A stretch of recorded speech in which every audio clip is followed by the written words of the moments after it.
दोस्तों, हर प्राणी के भीतर कुछ अच्छाइयां होती हैं तो कुछ बुराइयां। दशानन रावण के साथ भी ऐसा ही था।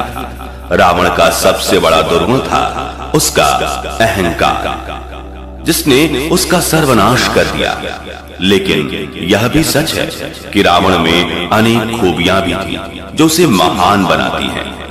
महर्षि वाल्मीकि के द्वारा लिखित रामायण में यह वर्णन आता है कि एक बार जब हनुमान प्रभु श्री राम की आज्ञा से माता सीता की खोज में लंका आए थे तो वे खुद रावण की खूबियों को देखकर आकर्षित हो गए थे। दशानन रावण एक महापंडित था तथा उसके तप में जो कठोरता थी वो शायद ही उस काल में किसी ऋषि मुनि में हो। रावण बहुत ही विद्वान, 4 वेदों का ज्ञाता तथा सभी विद्याओं में पारंगत था।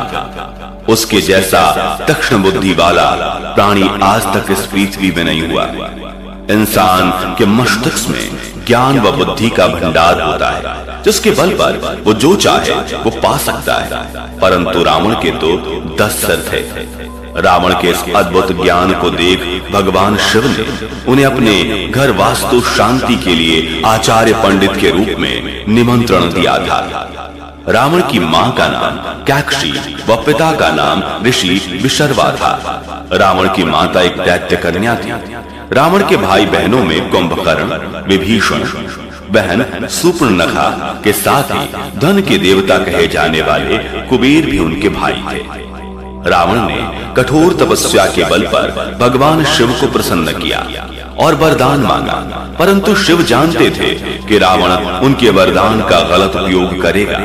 शिव को रावण की कठोर तपस्या के कारण उसे वरदान देना पड़ा, परंतु उस वरदान से धरती की रक्षा के लिए भगवान विष्णु को उनके 7वें अवतार भगवान श्री राम के रूप में पृथ्वी पर आना पड़ा। रामायण के अनुसार जब रावण ने श्री राम की पत्नी माता सीता का अपहरण किया तो राम ने हनुमान सहित लंका के राजा रावण पर आक्रमण कर उसका वध कर दिया।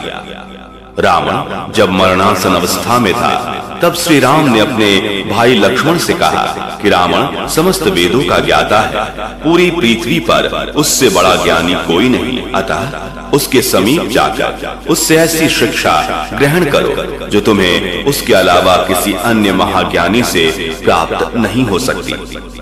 राम की आज्ञा पाकर लक्ष्मण रावण के समीप गए और उनके सर की ओर खड़े हो गए, परंतु रावण ने उनसे कुछ नहीं कहा।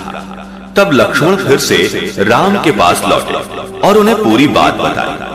तब श्री राम लक्ष्मण को समझाते हुए बोले कि यदि तुम किसी से ज्ञान ग्रहण करना चाहते हो तो हमेशा उसके चरणों की तरफ खड़े होना चाहिए, ना कि सिर की ओर। लक्ष्मण फिर रावण के पास गए, परंतु इस समय वे रावण के चरणों की तरफ खड़े हुए।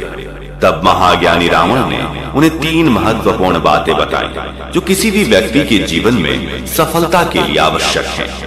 पहली बात रावण ने लक्ष्मण को बताई कि शुभ कार्य जितनी जल्दी हो सके उसे अति शीघ्र करना चाहिए, वह शुभ कार्य को जितनी देर तक संभव हो टालना चाहिए। मैंने प्रभु श्री राम को पहचानने में बहुत देर कर दी, उनसे शत्रुता मोल लेने के कारण ही आज मैं इस हालत में हूँ। दूसरी बात, कभी भी अपने शत्रु को छोटा नहीं समझना चाहिए। मैंने अपने शत्रु को भली भांति नहीं आंका तथा जिन्हें मैं वानर और भालू समझ सामर्थ्य में कम समझ रहा था उन्होंने मेरी पूरी सेना को नष्ट कर दिया। जब मैंने भगवान शिव से अमरता का वरदान मांगा था तो मनुष्य क्या करे कोई मेरा वध नहीं कर सके कहा था। यह मेरी एक और गलती थी जो मेरे अंत का कारण बनी। तीसरी और सबसे महत्वपूर्ण बात, यदि तुम्हारे जीवन का कोई राज हो तो उसे अपने तक ही सीमित रखना। अपना राज किसी प्रिय को नहीं बताना चाहिए, चाहे वो तुम्हारा कितना भी करीबी क्यों ना हो। यह भूलकर मैंने विभीषण को अपना राज बता दिया और जिंदगी की तीसरी सबसे बड़ी गलती कर बैठा। दोस्तों, हम इस चैनल पर आगे भी ऐसी ही लाइफ चेंजिंग वीडियोस लाते रहेंगे, तो इस चैनल को सब्सक्राइब करें और बेल आइकन को भी दबाएं, जिससे कि हमारा कोई भी वीडियो आपसे मिस ना हो। वीडियो को अंत तक देखने के लिए शुक्रिया।